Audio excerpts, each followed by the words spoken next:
नमस्कार. अर्थ मराठी ज्ञानभंडार मालिकेमध्ये आपले स्वागत आहे. आपल्या सभोवतात काही अशा गमतीदार गोष्टी आहेत ज्याची आपल्याला फार थोडी माहिती आहे आणि काही अशा गोष्टी आहेत ज्याच्यामुळे आश्चर्याने आपल्या भुवया उंचावतात. आम्ही आपल्यासाठी अशाच गोष्टींची माहिती सदर मालिकेमध्ये घेऊन आलो आहोत. तर हा व्हिडिओ शेवटपर्यंत अवश्य पहा आणि तुमच्याकडे देखील काही प्रश्न असतील तर आम्हाला कमेंटमध्ये नक्की विचारा. आमच्या सर्व उपक्रमांचे आणि स्पर्धांचे अपडेट्स मिळवण्यासाठी चॅनल सबस्क्राईब करून बेल आयकॉनला क्लिक करा. तर मग चला वळूया आपल्या मूळ विषयाकडे. टार्डिग्रेड हा प्राणी पृथ्वीवरील एक रहस्यमय प्राणी आहे, ज्याला वॉटर बेअर म्हणून सुद्धा ओळखले जाते. पूर्ण वाढ झाल्यावर त्याची लांबी अर्धा मिलीमीटर एवढीच असते. म्हणजे या प्राण्याला मायक्रोस्कोपमधूनच नीट बघता येते. याचे वैशिष्ट्य म्हणजे तुम्ही त्याला अत्यंत कमी तापमानात ठेवा की अतिशय उष्ण वातावरणात ठेवा, त्याच्यातलं पाणी पूर्ण काढून शुष्क करून टाका की त्याच्यावर अतिशय घातक अशा किरणोत्साराचा मारा करा. हा अजब प्राणी सगळ्या प्रतिकूल परिस्थितीतही जिवंत राहतो. त्याची जीव इच्छा इतकी प्रबळ आहे की या विचित्र परिस्थितीत तो वर्षानुवर्ष टिकून राहू शकतो. ब्रिटनच्या ऑक्सफर्ड वैज्ञानिकांच्या मते हा जीव सूर्य नष्ट होईपर्यंत अस्तित्वात राहील. टार्डिग्रेड सर्व खगोलीय विनाशापासून वाचेल.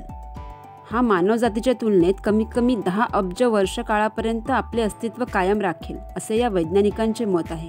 या संशोधकांच्या मते टार्डिग्रेड पृथ्वीवर जीवनाचे सर्वात जिद्दी आणि लवचिक रूप आहे. एकदा त्याचे जीवन सुरू झाल्यानंतर त्याला नष्ट करणे खूप कठीण आहे. अशा प्रकारे हा इतर ग्रहांवर जीवन असण्याची शक्यता व्यक्त करतो. तो अन्न पाण्याशिवाय दीर्घकाळ जिवंत राहू शकतो. जिथे माणूस 50 डिग्री तापमानात सुद्धा राहू शकत नाही, तिथे हा प्राणी 300 डिग्री तापमान देखील सहन करू शकतो. हा प्राणी सजीव अवकाशातील थंड ठिकाणी आणि समुद्राखालील मारियाना ट्रेंच सारख्या जबरदस्त दबावाखालीही सहज जगू शकतो. काही शास्त्रज्ञांच्या मते हा एक एलियन आहे. एका अभ्यासानुसार असे दिसून आले आहे की हा लवचिक लहान जीव न्यूक्लिअर रेडिएशनमध्येही 35 तासांपर्यंत चेर्नोबिलच्या ग्राउंड झिरोवर टिकू शकतो. त्यानंतर या प्राण्यांना अवकाशात पाठवून चाचणी घेण्यात आली, तेव्हा त्यातील 68% जीव हे 10 दिवसानंतर सुद्धा जिवंत आढळून आले.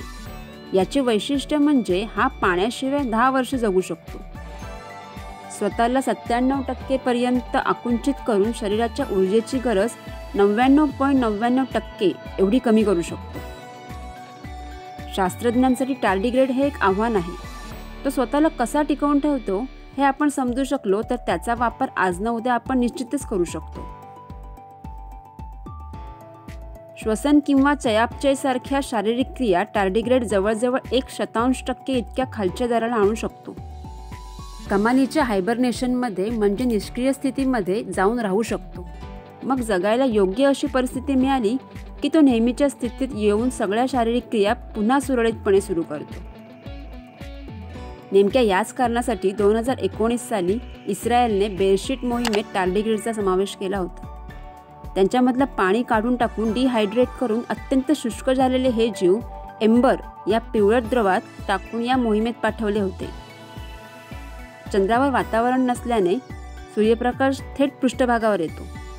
दिवसा म्हणूनच तिथे अतिउच्च तापमान असतं, तर रात्री नेमकं उलटं अतिशीत. वातावरण नसल्याने रेडिएशन म्हणजे विकिरणांचा थेट मारा होत असतो. त्यात हे टार्डिग्रेड्स कसे टिकतात हा अभ्यास बेरशीट मोहिमेतल्या शास्त्रज्ञांना करायचा होता. दुर्दैवाने ते यान एप्रिल महिन्यात चंद्रावर क्रॅश झाले. त्यावरील जीवांचे काय झाले हे अजून कोणालाच माहीत नाही. जर ते वाचले असतील तरी ते निद्रावस्थेत म्हणजे हायबरनेशन अवस्थेत पाठवले होते. त्याच अवस्थेत असणार. ते या अवस्थेतून बाहेर येण्यासाठी पुन्हा वातावरणात आणून त्यांचा पाण्याशी संपर्क यावा लागेल, जे चंद्रावर अशक्य आहे. मात्र बेरशीट आदळलं तेव्हा हे टार्डिग्रेड्स इतस्ततः पसरले गेले असते तर. माणसाने चंद्रावर पाऊल टाकलं आणि पुढे आणखी काही मोहिमा नेल्या. या सगळ्यांचा परिणाम म्हणूनच तिथे किंचित बदल झाले आहेत असं तज्ज्ञांचं म्हणणं आहे. त्यात या टार्डिग्रेड्सची भर पडली तर. निष्क्रिय स्थितीतले का होईना पण टार्डिग्रेडसारखे जीव माणसाने चंद्रावर नेले आहेत. याचा नक्की परिणाम काय होईल याचे उत्तर आपल्याला भविष्यातच मिळेल. तर मित्रमैत्रिणींनो, तुम्हाला ही माहिती कशी वाटली हे आम्हाला कमेंटमध्ये सांगा. आणि तुमच्याकडे देखील काही प्रश्न असतील तर ते सुद्धा तुम्ही आम्हाला विचारू शकता। तुम्हाला आमचा हा उपक्रम आवडल्यास व्हिडिओ लाईक करून अवश्य शेअर करा। पुढील व्हिडिओचे अपडेट्स मिळवण्यासाठी चॅनल सबस्क्राईब करून बेल आयकॉनला क्लिक करा। लवकरच भेटूया नव्या प्रश्न आणि उत्तरासह।